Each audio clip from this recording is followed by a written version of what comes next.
Pixar has brought us their first original TV series, and it's streaming on Disney Plus, or you can catch it this summer on the Disney Channel. Let's talk Win or Lose.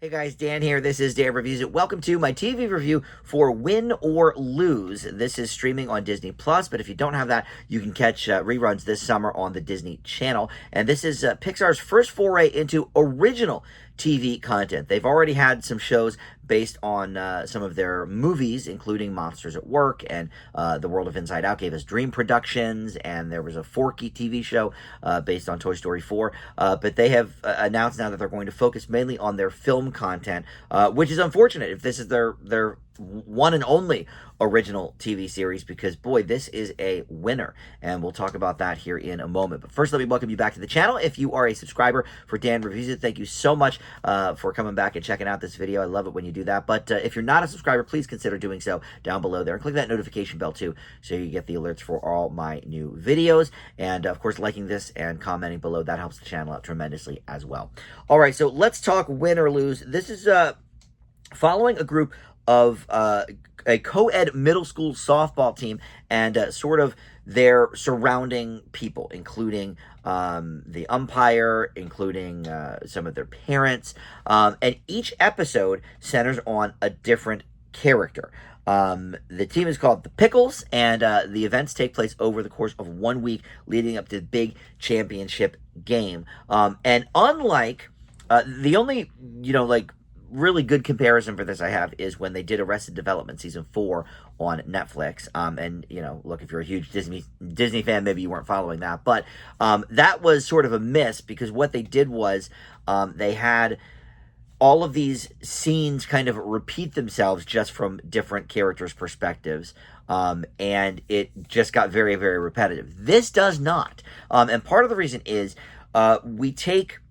so I didn't realize this was the concept, by the way. I watched the first episode and I thought, okay, that's cute. And then we got to the second episode and they were talking about some of the things from the first episode, and, sort of a little bit of overlap there, but then we sort of veer off and, focus on a separate character. Then the third episode, same thing. We focus on a completely separate character and their life that week. So it's not just, okay, this event takes place, let's look at it from, 8 different perspectives. No, it's the whole week, but there are certainly some interconnected things. And that's certainly what separates this from that Arrested Development. There is not this repetitive nature to these episodes. And it's a good thing, because these characters are pretty interesting on their own. And not only does it show sort of these events in the different perspectives and even the weeks leading up to it, but the personalities of these characters that we really barely know. And all of it sort of culminates in this final episode. And the final episode is also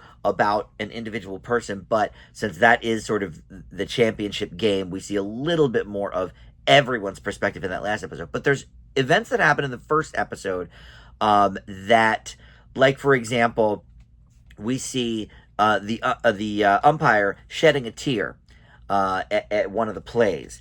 And you're like, okay, well, that's sort of weird. Like, it didn't quite click because I didn't know the concept of the show. And then when we get to his episode, I think that's maybe episode 3, we see what is going on in his life to lead up to that tear being shed. So it's a lot of sort of overlapping things like that, but not specifically overlapping scenes and dialogue. And yes, a little bit.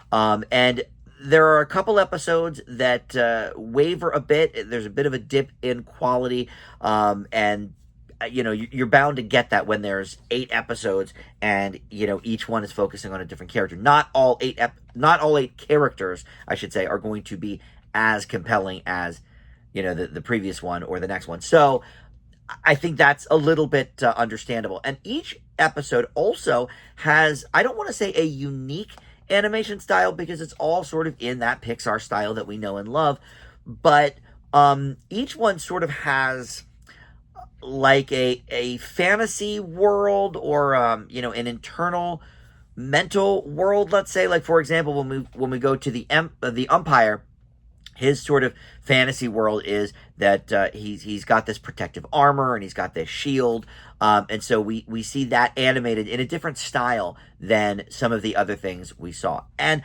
another thing I like about it is that both parents and kids can enjoy this with respect to one another, because yeah, the kids are going to relate to the kids playing this ball. I would say it says middle schoolers. I think they're mostly in like, I don't know, 5th or 6th grade maybe.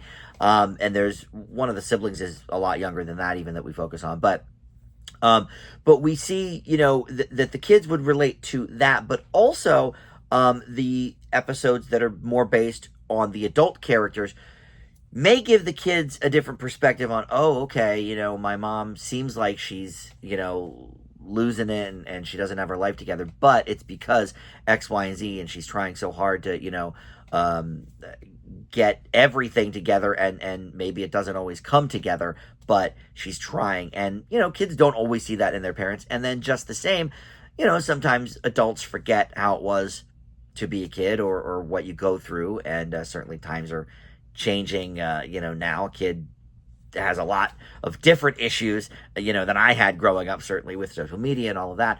And so they delve into that a little bit as well. Look, other than the slight dip in some of the interest I had for some of these characters, and there is one character that I get it, he was there for comic effect or whatever, this like orange soda loving kid that seems to be some sort of seer or psychic. That never paid off for me. That was actually, every time he showed up in later episodes when I realized he wasn't paying off, was just kind of annoying. So that definitely dipped it a little bit in quality. But boy, this is a really unique show that I loved, and I kind of hoped there would be a season 2, maybe focusing on a different sport or a different whatever, with a different group of kids, but with the same sort of concept, because I really liked what they did here. And look, as Pixar does best for the last 30 years, the emotional moments of this show really, really resonate quite well, as you would expect with the Pixar history. So it's unfortunate if this is their final sort of bow as a TV making studio, and then they're going to focus on the movies, and hopefully we continue to get great movies from them as well. But yeah, a little bit unfortunate, because they did really nice work here. I leave Win or Lose with an A-. You can check out all 8 episodes, like I said, on Disney Plus, or this summer it is on the Disney Channel. They'll be playing episodes sporadically, or maybe you can get it on demand or something through your cable system. I don't know how that works. But anyway, thank you for watching Dan Reviews It, and I will see you next time. Bye.